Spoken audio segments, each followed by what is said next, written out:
Hey guys, LP here from Techno Buffalo, and today we're putting Windows 7 to some benchmarks and comparing it to its predecessors, Windows Vista and Windows XP. In my previous videos, we checked out some of the basic features as well as some of the more advanced features of Windows 7, but in this video, it's all about performance.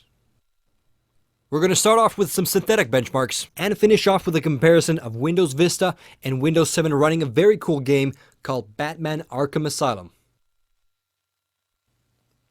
SuperPi is a very popular benchmark software that tells how fast your processor calculates pi to a predetermined number of digits.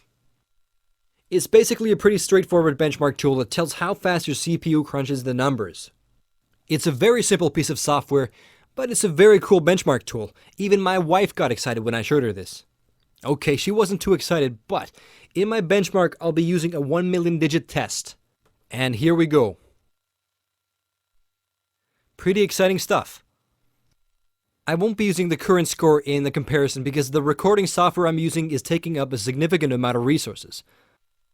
So I took the liberty and ran the benchmark without the recording software running in the background on the 3 operating systems. And here are the results. Okay, the time it took Windows XP to calculate 1 million digits of pi occurred in 15.698 seconds. Vista crunched the numbers in 15.989 seconds, and Windows 7 in 15.933 seconds.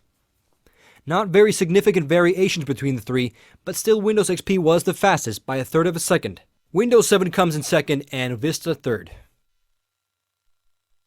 In the next benchmark, I tested hard drive read speed with HD-Tune, which calculates the minimum, maximum, and average read speeds and random access time of your hard drives.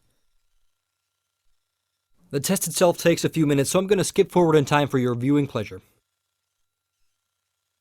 Okay, the tests are now complete, and for this HD-Tune benchmark, I tested the read speeds of my Western Digital Caviar Black hard drives, which are running in a RAID 0 configuration, so they will be getting a higher average read speed than off a single hard drive.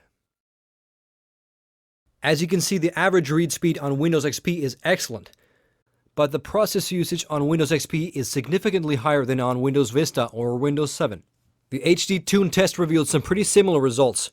Not very significant differences, but the test revealed that using the hard drive on Windows Vista had a slightly slower random access time and burst rate, which might translate into some less responsive use compared to Windows 7. But yet again, not very overwhelming differences between the 3 operating systems. In the next benchmark, I tested the system memory speed with Loveless Everest. The Everest memory benchmark calculates the read, write, and copy speed of your memory and also times the latency. And as you can see from the bottom of the benchmark screen, I'm running some pretty standard RAM. DDR2 running in dual channel clocked at 907 MHz. Pretty much mid-range in today's standards. The memory benchmark revealed that Windows Vista and Windows 7 can both handle RAM a bit faster than the good old Windows XP can.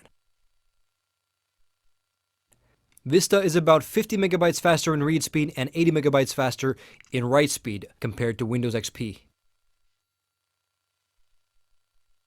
And it's nice to see that Windows 7 is even faster than Vista, even though the differences are pretty much incremental.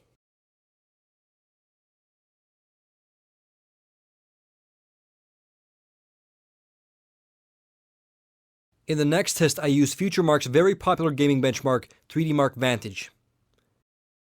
The benchmark features various kinds of 3D graphics and physics tests that really push your graphics card and your CPU to the max.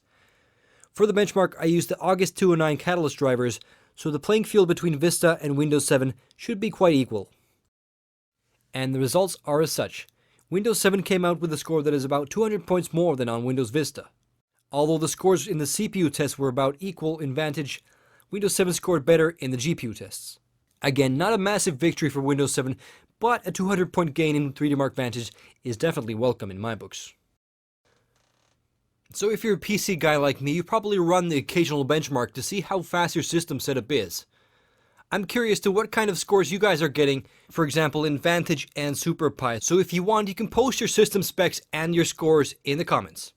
Alrighty, the last benchmark of the day is a real-world gaming benchmark using Batman Arkham Asylum. And for this, I used the benchmark tool in Fraps, which is one of the best applications for checking out just how fast games run on your PC.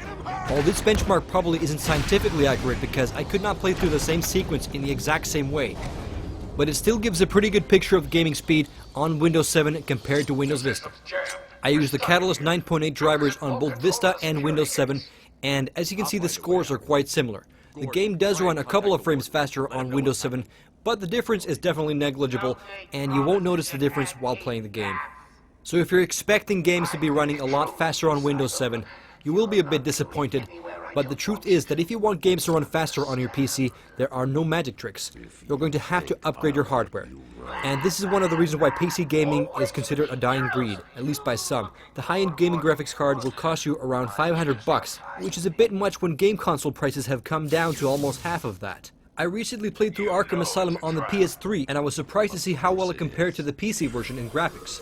Of course, the frame rate and resolution weren't up to the PC version, but this game looks great on all platforms. Joker's been busy. These poor And I have to say it was one of the best games I've played in recent times. It's a nice mix between God of War and Metal Gear Solid. To sum up this benchmark video, I was a bit surprised to see that Windows Vista held up against Windows 7 as well as it did in my benchmarks.